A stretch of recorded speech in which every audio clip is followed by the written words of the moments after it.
On this episode of MythBusters, is it pancake day for this compact in the head-on from hell? Once you guys go, you just go.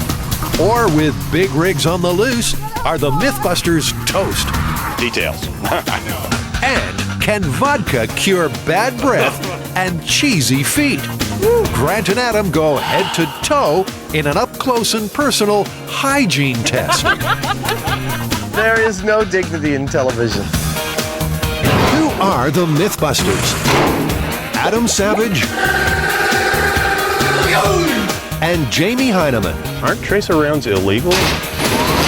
Between them, more than 30 years special effects experience. That's what I'm talking about! They don't just tell the myths, they put them to the test.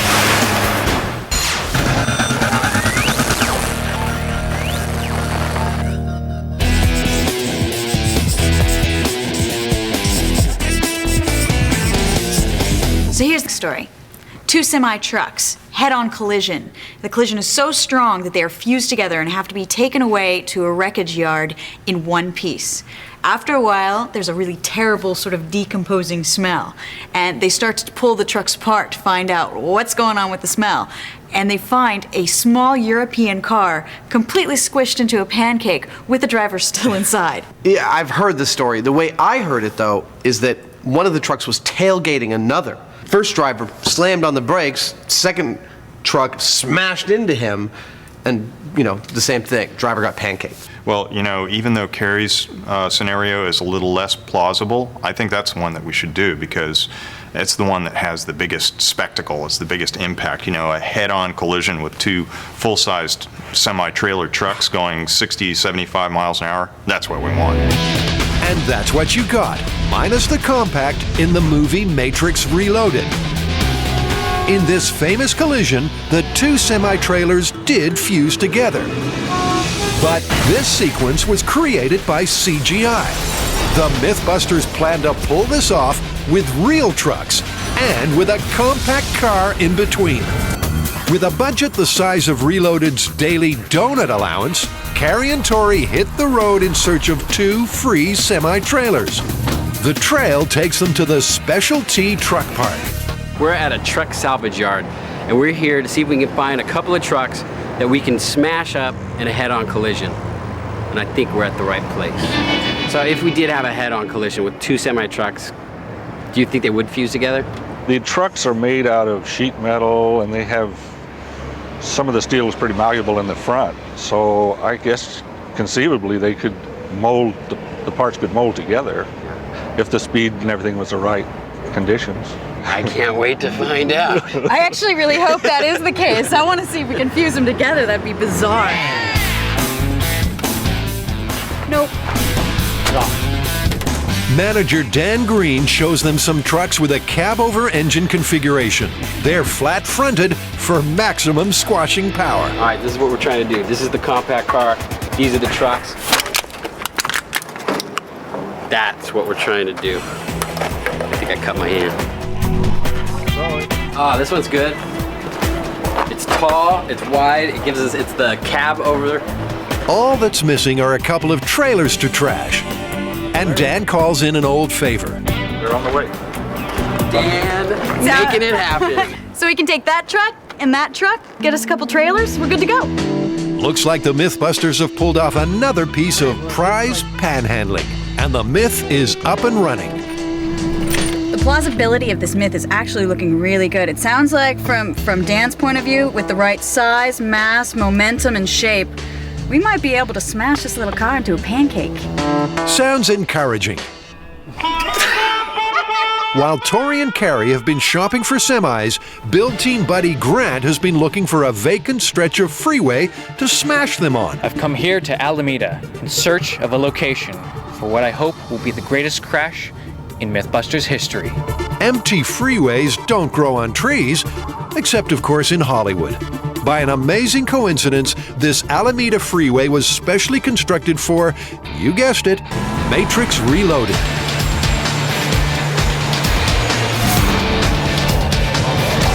One of the biggest sets in movie history, it allowed the director to shoot take after take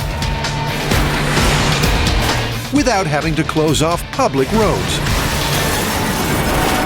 What I'm looking for here is a straight 3,000-foot run. I also need a 1,500-foot run. Those two are going to meet and form a T. At the intersection of the T is going to be ground zero, where two semis will collide and hopefully make an already compact European car even more compact. 1,500 feet, 1,500 feet, 1,500 feet. They've got the track, the trucks, and the trailers. But how about the small matter of the compact? No problem. I've traveled all the way out to the suburbs because we've got a fan here who's willing to relinquish his small European vehicle to be completely pancaked between our two semi-trucks. MythBusters fans just keep on giving. How long's that been sitting in your driveway? About 5 years. Really? Yeah. And you're willing to just let us destroy it? Well, I think it goes to a good cause. I think it'd be a lot of fun. So you've seen the show? Oh, yes, many times. You know what it's in for? Yes, I do.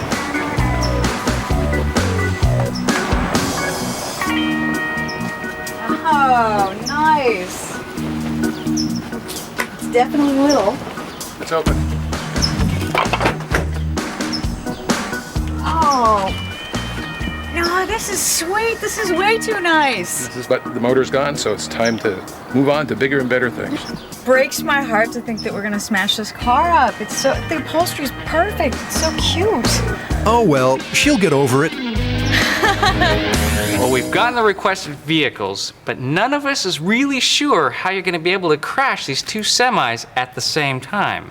Well, time is the right word here. That's our big concern, because if they don't hit the car in the middle at exactly the right time, it's not happening. We're going to put tow cables on the front of each of the semis.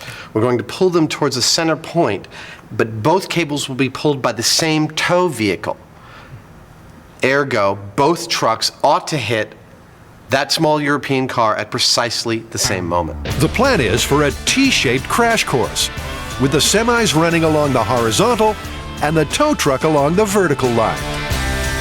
The cables will run through pulleys, which will be secured in concrete below the compact at ground zero. The result should be a precision collision. It's D for Destruction Day at Alameda, and the crash crew arrives in convoy. There's a serious smash in store, but engineering a head-on collision is going to need some cunning choreography. Okay, Carrie, at either end of the tarmac is a truck. We're going to connect cables to those trucks and pull the cables to a central point, which is right here. Okay. So what we need you to do is drill a 4-foot deep hole so we can sink a pole in there and put two pulleys on it. Wow. It's quite a plan. A lot of things have to go right for that plan to work. Absolutely. But here's where we start.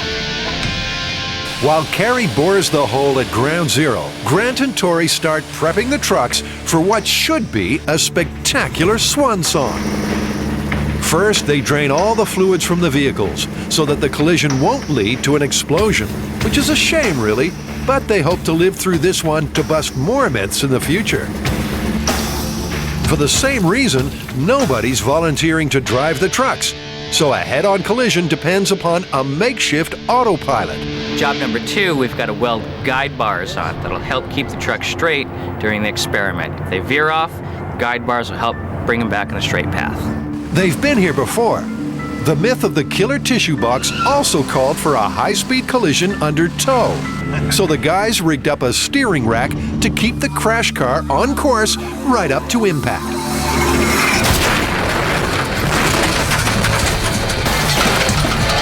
But can the same technique keep two large trucks on track? The MythBusters have a history of testing liquid myths. In a previous episode, they put cola to an array of tests to see if your favorite soda is more than just a thirst quencher. It's kind of rejuvenating the blood, isn't it? Isn't that what they advertise it to do? Now, Carrie has another bevy of bevy myths to test. Okay, what is it? Vodka.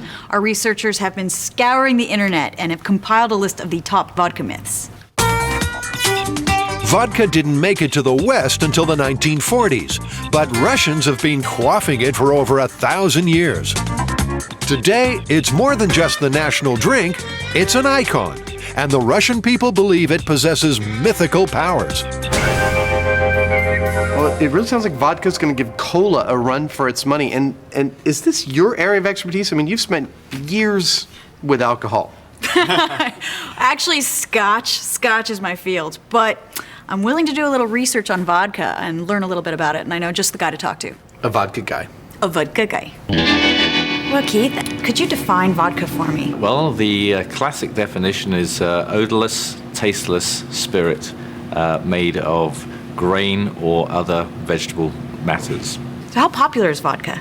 27% of all spirits consumed in the US are vodka in one form or another. 27%. Huge amount. Wow. And growing. So what makes vodka so popular? It's so versatile. It can be great to be drunk straight up as a martini, or it can be mixed with any kind of mix that you have. But is it versatile enough to combat cheesy feet? Time for a vodka myth. Adam, come here. What do you guys have going on here? We need a little help with one of our vodka myths, and welcome to the MythBusters Spa. The myth is that washing your foot with vodka is going to cure foot odor. So we're going to do a little comparison. One vodka foot and one commercial foot soap. I'm wearing my oldest shoes today, just by happenstance. So my foot odor might be pretty good. Well, I've got a ninja nose here that's going to do my sniff test.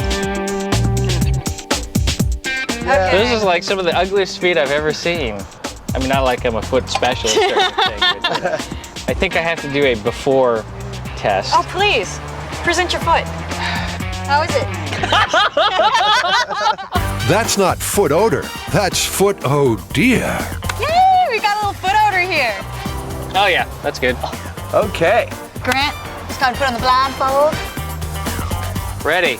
Okay, this is some commercial foot odor soap. And then I've got vodka, which I'm going to use more of a pouring method because there's not as much to soak. Would this be considered a perk of your MythBuster experience? Are you talking to me or him? I have to say, I think there's going to be a lot of jealous fans out there that I'm getting my feet washed by you, Carrie. Now you know you've made it. Oh, yeah. Okay, sir, would you mind soaking in these for a few minutes? No, not at all.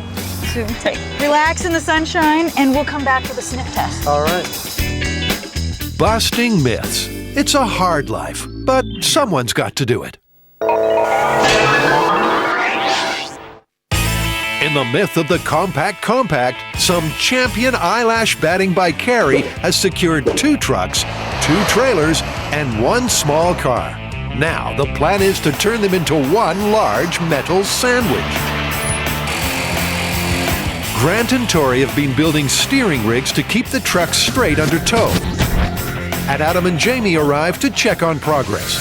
Hey guys, how's it going? Hi. What's going on? So is it, what do you think? Is it looks on like there? it's gonna work. Check it out. It's gonna steer it. Now, let's see here. So it's just like the killer tissue box with the guide bar that'll self-correct. Right away, Jamie spots a problem. The more I look at this, the more concerned I get, actually. I don't mean to rain on your parade, but we only have one shot at this. Right. And that almost looks like if I had a heavy enough screwdriver and pounded it in there, I could pry it out, you know? And this is a lot of force. Jamie's special effects experience tells him that the rig needs reinforcing. What if you ran a plate, welded it on right here, Yeah. and as wide as you can, and then weld a filler between this stuff and that? Yeah. I think it's a great idea because there is no movement of this arm. What we're trying to do is put a guide system on the front of this truck using its own steering system, just helping it along with a lever going forward so that when the tow trucks are pulling them, they're self-guiding. These trucks will go where the cables go. But as the MythBusters safety officer, Jamie's always asking what could possibly go wrong. The worst case scenario here is that something happens while we're underway and these big trucks, once they're already going 40 or 50 miles an hour, start to get out of control. if that happens, there's not a darn thing we can do about it. Sounds perfect. While Grant and Tori make the necessary adjustments to the steering rig, Carrie's still busy boring. Inching down this hole, bit by bit, very slow process. And loud.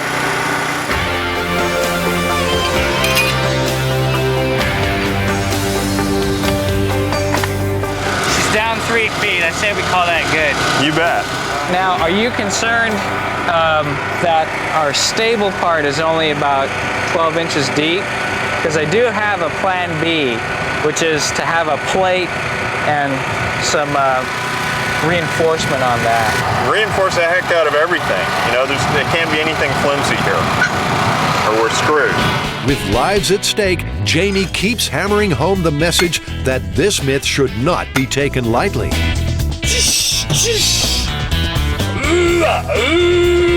The shaft is sunk, the plate is welded, and bolted to the tarmac. Things are rolling along nicely. Everything seems to be going along fine out here. These guys are all welding their various parts into place. While they're doing that, I'm going to set up the cable. These are 1,500-foot runs of 3/8-inch cable. The braking strength on this cable, I believe, is close to 20,000 pounds. It's just under that. So the cable should be more than strong enough to pull these trucks up to speed.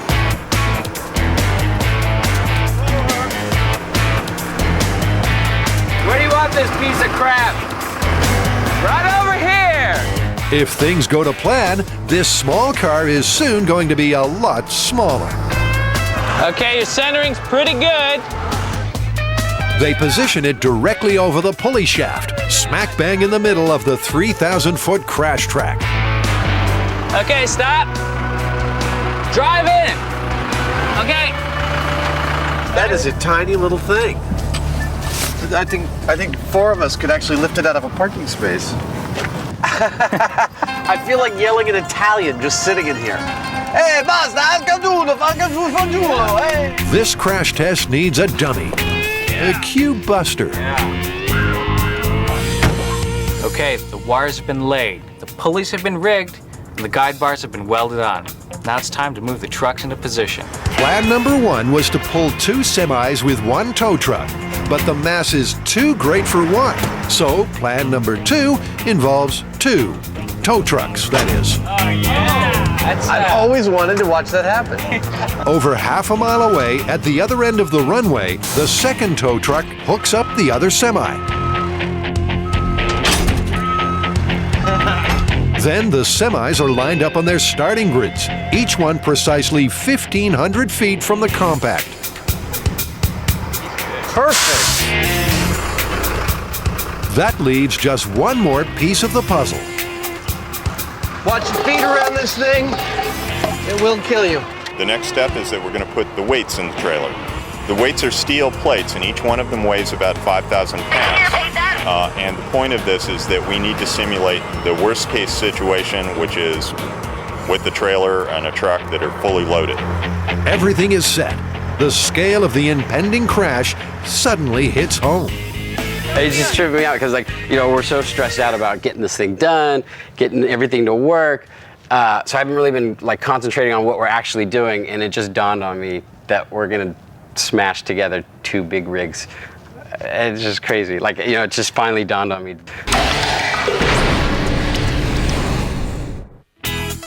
Can vodka cure foot odor? That's the myth, and this is the guinea pig. The unfortunate Grant is the nose. I just smelled Adam's feet, and it was gnarly. I think it's not so much the smell; it's actually the look of the feet. They're very like like curly. He's got one nail that kind of curls over like this. I mean, it's just wrong. For the benefit of the viewers, if I were to rate Adam's foot odor on a scale of 1 to 10, where 10 being perhaps the worst thing I've ever smelled in my life, I'd have to say he's probably about a 7, maybe 8. Since the control sniff, Adam's been taking the weight off, with one foot soaking in commercial foot soap and the other in a vodka foot bath. He's got high hopes for this myth, but is he underestimating the scale of the problem? They feel squeaky clean. I don't know if they've been this clean in ages.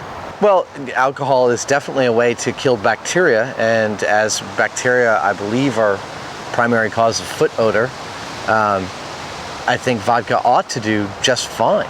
I wouldn't be surprised if Grant is unable to tell the difference between the 2 feet. The condemned man is led from the building. His one last wish that Adam is right. Hello. Hello. Okay, start with that one. And put your toes like that. They are. Grant's nothing if not thorough.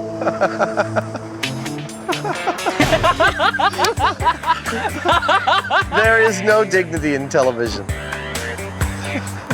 It's not bad. It's really not bad. Maybe, you know, a 0.5. Wow. So, All right, well, let's try foot number 2. Ooh, you're trembling. Okay, this one, I think this one is the vodka foot, and I think I smell just a little trace of something on it. I'm still not anywhere near a 7 or anything like that. If anything, it's still like a 0.75. It's under 1. You got it right. This is actually the vodka foot. But even though you said, given your druthers, you'd choose the foot bath foot over the vodka foot, both of them removed almost all of the traces of any odor. So I'd say that's myth confirmed. Confirmed. Confirmed. I don't want to do that again. You sure? Yeah.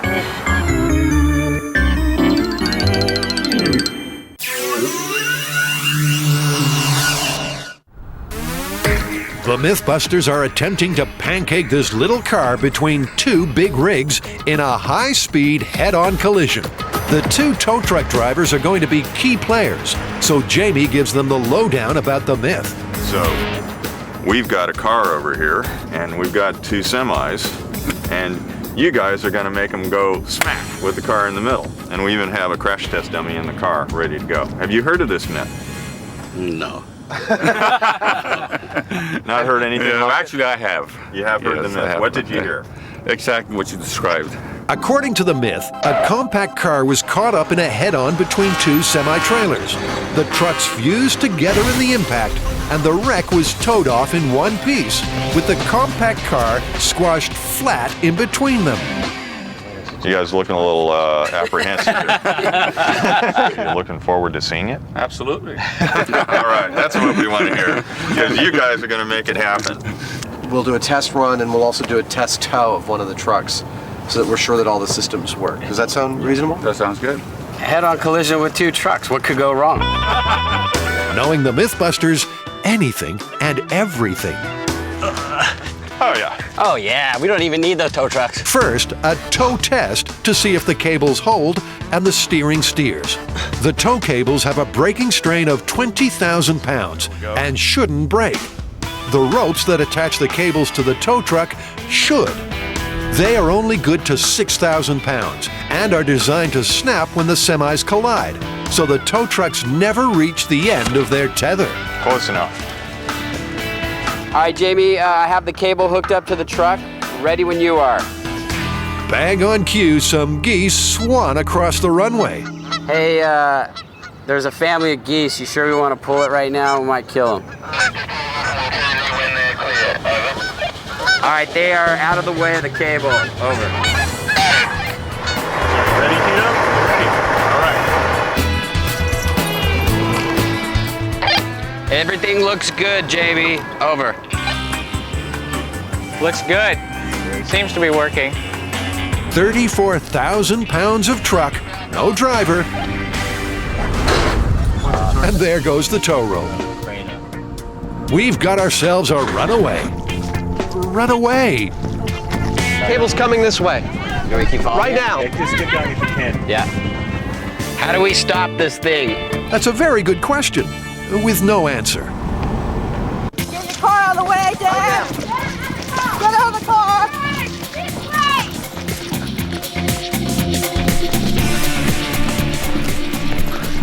I don't see the cable. Eventually, the psycho semi comes to rest. Rolled to a stop. The truck is rolled to a stop, and we're fine. I pictured all of us getting sliced in half. Dude, what do we we doing? We're gonna crash two big trucks. Beautiful. I had no idea what your plan was for stopping it. Yeah, there wasn't really a plan. All we're doing is running from this. I see the truck rolling that way, and I know there's a cable between us and the other one, and we're just like, now there's a trip pass, and I'm just picturing all of us like, Oh, there was one moment where I'm setting up this truck over here, and I look, 3,000 feet down the road, and I see the other truck lined up, and I'm like, oh yeah, we're about to smash two big trucks together. It all came to me. It's not a bad way to end the week. No, it's a good thing. This is gonna be good. And it's only Wednesday. It may not have looked it at home, but that's what the MythBusters call a successful test. We just did a test pull of our truck to see if it would steer straight, and it did. It did beautifully. In fact, once it was off of its tow line, it actually started to veer way off direction. Luckily, it rolled to a stop behind me here in this field of grass, but man, the sound the cable was making was astonishing. It was like... In this case, we saw what we wanted. We narrowly had a little bit of a disaster as far as automobiles getting crunched by a runaway semi-trailer truck, but, details.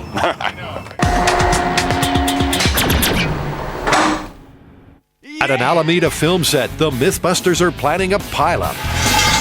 They're testing the myth that a compact car smashed between two trucks could be squashed so small that it becomes hidden in the wreckage. So there's heavy-duty cable on either side of us. We've got semi-trucks, a small car. What was your plan for not having us all get killed during this collision? The plan is that we've got these trucks out at either end. They're being pulled by cables. The cables go through a pulley that's right underneath this little car. The tow trucks are pulling the cables out at right angles to this setup, and so if everything's done right, the trucks will meet right in the middle, right on top of the car. But the key aspect really is the timing of pulling these trucks towards the compact. If one of them hits a second before the other, the whole experiment might be invalidated. So basically we have one shot and everything has to go absolutely perfect. Only one shot. Great. With failure more than an option, they decide on a test run to see if the tow trucks can stay neck and neck for the length of the 1,500-foot track. All right, we're good to go. So, start your engines for a high-speed, synchronized tow truck test.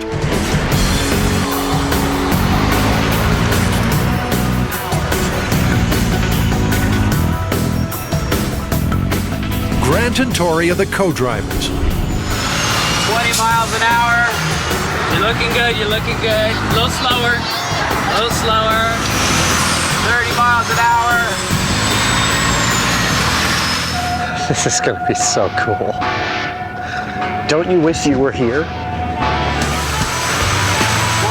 miles an hour. Going up, faster, faster, faster. This is one race where the aim is a photo finish.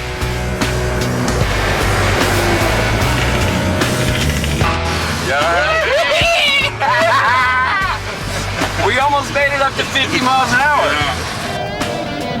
I don't see them rolling over end to end yet. They just made the turn. Just like clockwork. The trucks reached an acceptable 45 miles per hour, but they weren't quite neck and neck, which has Adam worried. We only have one shot at this crash, so if they don't tighten it up, it means that one truck's gonna hit the car a millisecond or two before the other truck hits the car. Ideally, they both hit the car at the same time. And I think our test will still be valid if they're off by 3 or 4 feet, but like I said, ideally we want both impacts to occur at precisely the same moment. How'd you feel about that from this end? That's pretty exciting being between these two things as they take off. Jamie doing his best Natalie Wood. Go!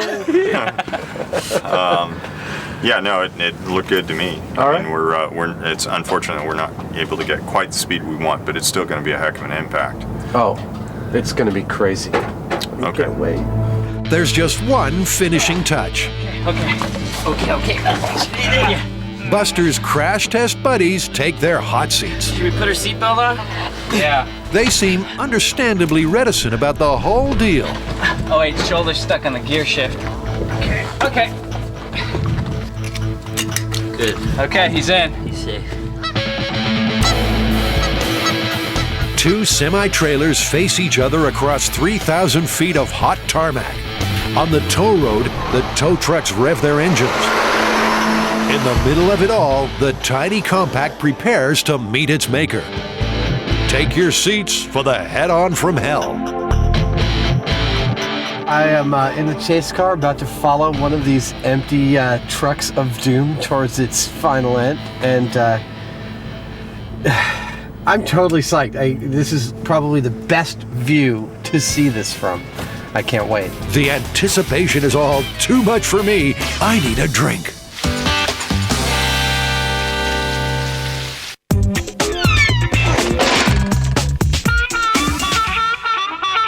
I got another vodka myth here, one that is very strange and I've never heard it before, but you can make vodka into mouthwash. All you need is about a cup of vodka, 9 tablespoons of cinnamon. You seal it up in an airtight container for 2 weeks, and it's supposed to come out mouthwash. All you gotta do is strain out all of the cinnamon, and you'll have fresh, clean breath. To test it out, Carrie needs a Mythbuster who needs help with halitosis. You might get mad at me, but Adam's got some rank breath sometimes. I don't know if he knows. Oh, he knows, because Carrie told him during an outtake in a previous myth. No, I can't. Yeah, you can. See? But your breath is really bad. Sorry.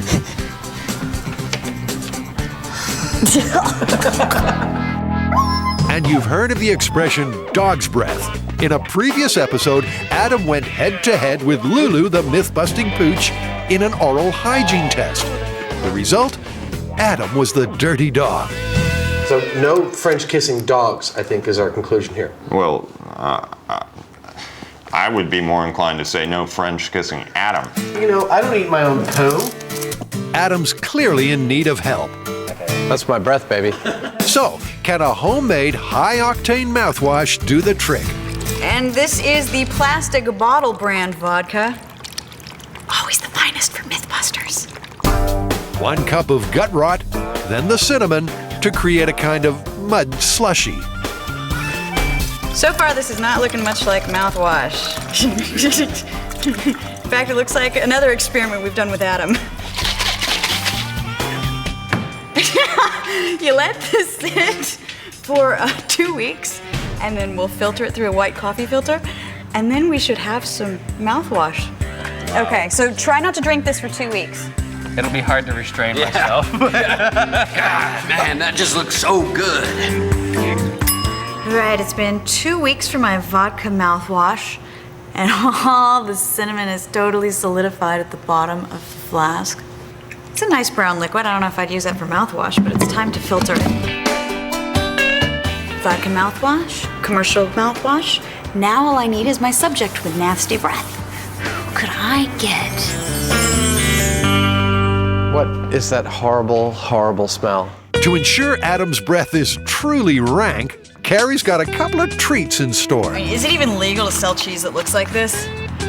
Oh!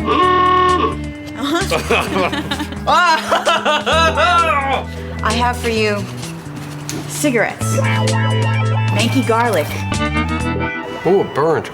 and the piece de la résistance. Some sticky foot cheese.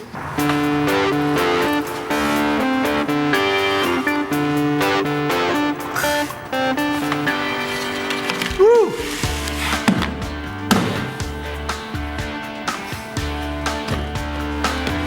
You know what? My eyes are watering being in the vicinity of these 3 items. I think I need an official tester. So while you continue chewing, Grant Imahara, I need your nose. Dead man walking.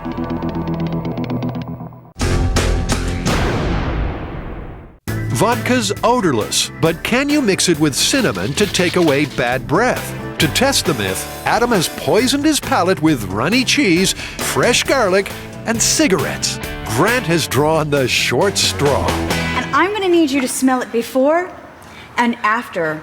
Go away, cleanse your nose, and then come do the second test for the second mouthwash. Are you ready for the challenge? I'm ready. First, the before test.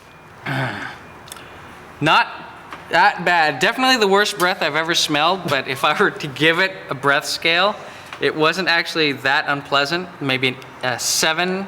I'll call that a 7. To give you a yardstick, a camel scores 6. So, can the MythBusters mouthwash freshen up the breath of death?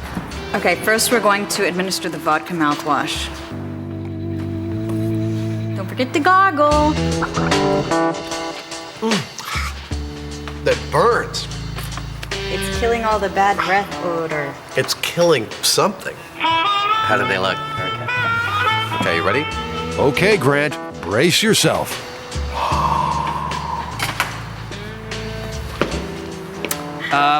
Yeah, cinnamony, actually. Kind of like, cinnamon toast. Actually quite pleasant. And give us another. Ooh, I did sense a little something on the finish there. Grant the Nose Imahara is becoming quite the connoisseur. Coming out initially, very nice. Maybe a 1, really. Wow. But the finish was definitely a little smoky. So that's going to make it like a 3. 7 to 3, that's definitely an improvement. Oh, absolutely. From liquid death to cinnamon toast. Okay, let's go ahead in the back room while we bring out the cheese again, and I'll Yeah, reload. Garlic reloading. Stinky foot cheese reloading. Huh. Can I go home? When Adam's smelling like a French farmer's moldy sock, the Nose returns for test number 2. Paging Dr. Imahara to the white courtesy telephone. Okay, you ready? Okay, hit me. Yeah. Same as before? About a 7, yeah. So it's a level playing field. Now, can the commercial mouthwash outscore the vodka? That burns too, just a little bit. Okay. Interestingly enough, I get the same cigarette finish on this. You just can't wipe away the cigarette stank. But other than that, same pleasant mouth sweetening ability. So it's about a 3. It's about the same as the vodka mouthwash. Yeah, it's about the same. Personally, I prefer the commercial mouthwash simply because, really, probably solely because I'm acclimatized to that minty taste. It's toothpaste, it's the mouthwash I use at home. It's very similar. So I prefer that. But for all the look of rusty water of the cinnamon vodka mouthwash, it wasn't that bad. I'd have to say that that's myth confirmed. It actually worked. All right, good. Can I go now? Yes.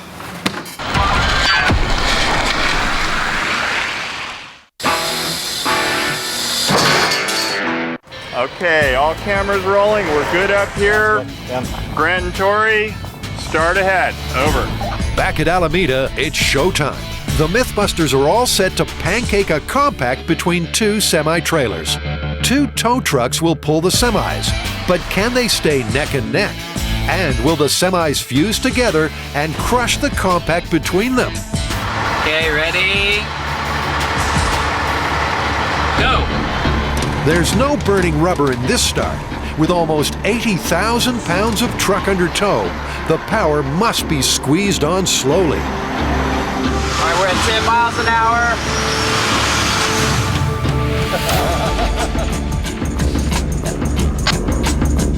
As the pace increases, friction overheats the pulleys. 35 miles an hour. Then one tow truck falls behind. It must make up ground or be late for impact. You guys need to pick up.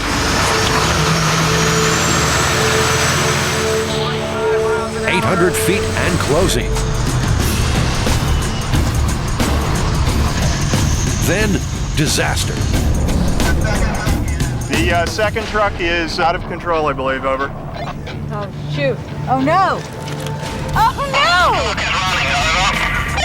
Oh! The other truck hurtles on, unstoppable. Oh! There goes the car. Oh! God!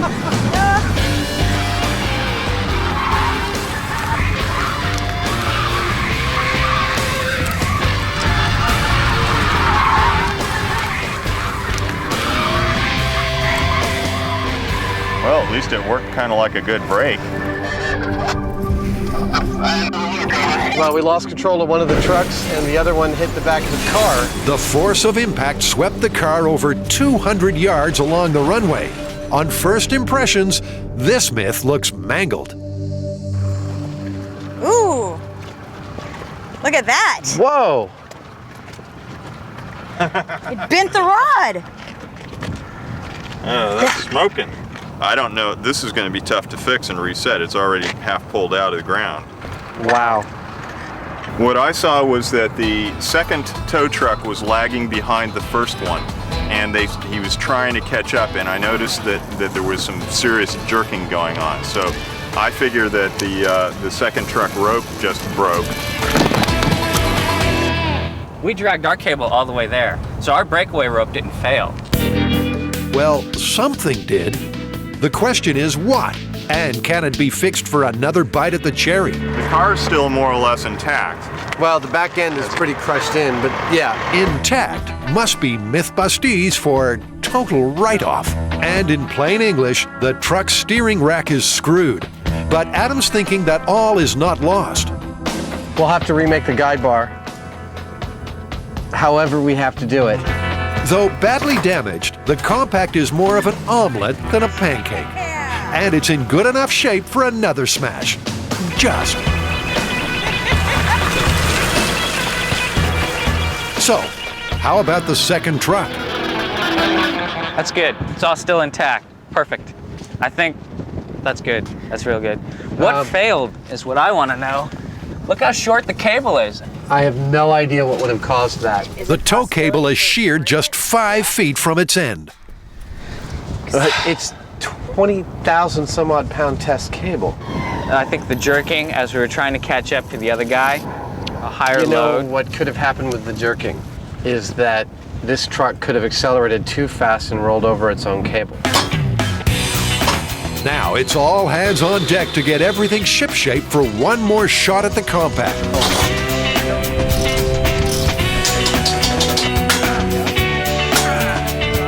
Some delicate fine tuning.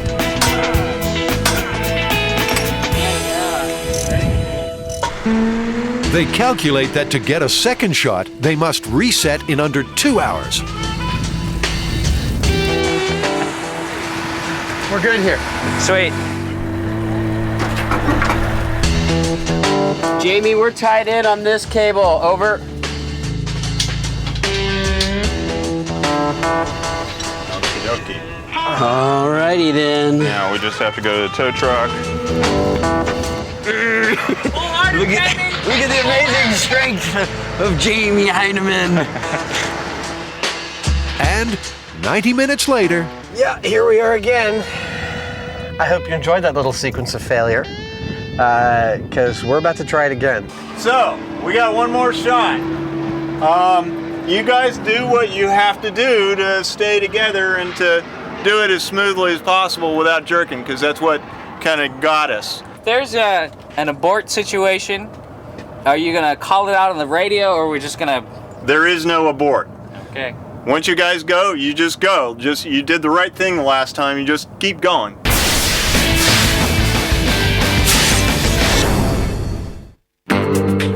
take a small European car and 2 semi-trailers. Add 5 MythBusters, and you should get one heck of a crash. But will you get a compact? The tow trucks are on the grid. All right, radio check, Grant. And stand by, and Grant's ready. The countdown starts now. 3, 2, 1, go. Both semis pull away slow and smooth. And, okay, you're looking good, you're looking good. A little slower. The tow trucks jockey to stay neck and neck. Slower.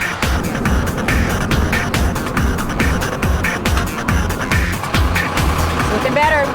It's looking better this time.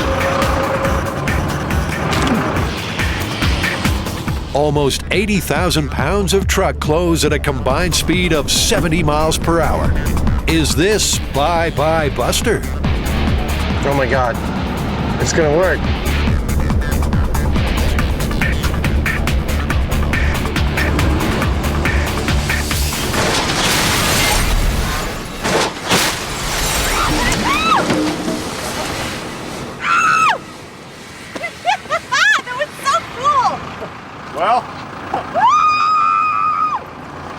wasn't quite right, but I don't think we can reset. It's one almighty smash, but no pancake. The compact got spat out sideways. Oh my God. Oh, I'm a little sad because it didn't work perfectly. It looks like we're gonna have to revisit this one. But wow! I want to see this pulley. The biggest ever smash on MythBusters, and he wants to see the pulley. That was some serious friction. He's like, I've had enough. I'm getting out.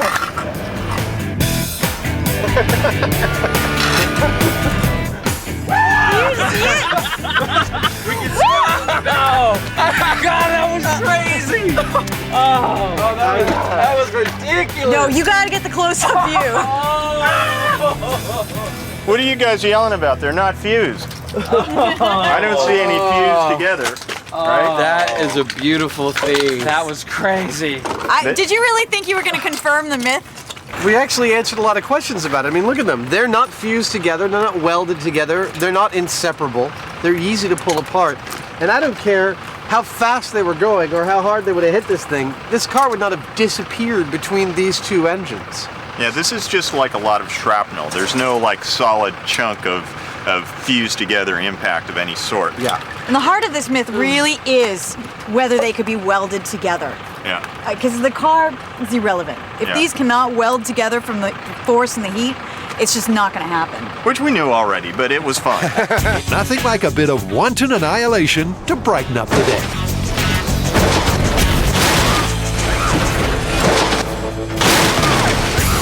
Let's check on the carnage. I think we're gonna need the jaws of life. All three crash test dummies have certainly earned their corn. Okay, we lost a calf there. Yeah, Buster's all screwed up. For Buster, it's just another day at the office. He broke his bones, didn't he? Well, there's a little fixing that needs to be done. Buster's busted again. But what about the myth? It didn't exactly go 100% as I would have hoped, but I think a lot of questions were answered, and there's some interesting results. Our compact car, the front wheel and the rear wheel of this car are almost touching. I mean, it's pretty compact. It's been made into a pretty small package. I still don't think that you'd lose this between these two trucks. But it does go to show that even at like 35 miles per hour, how much force we're actually dealing with. We had a successful run. I think the test is valid. It could have been a little bit more square on. It could have been a little faster. But you know, I pretty much think that what we saw happen would be what would happen in any circumstance like this out at any speed on any highway.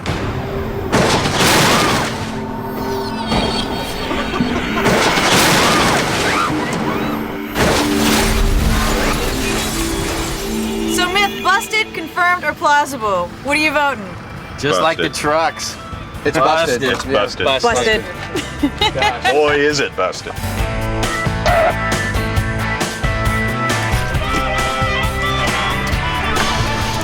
Nice toggles. I'm saving those. Dude, you're salvaging in the middle of the... Of a rescue operation. Why else do you think I got into this line of work? Yeah.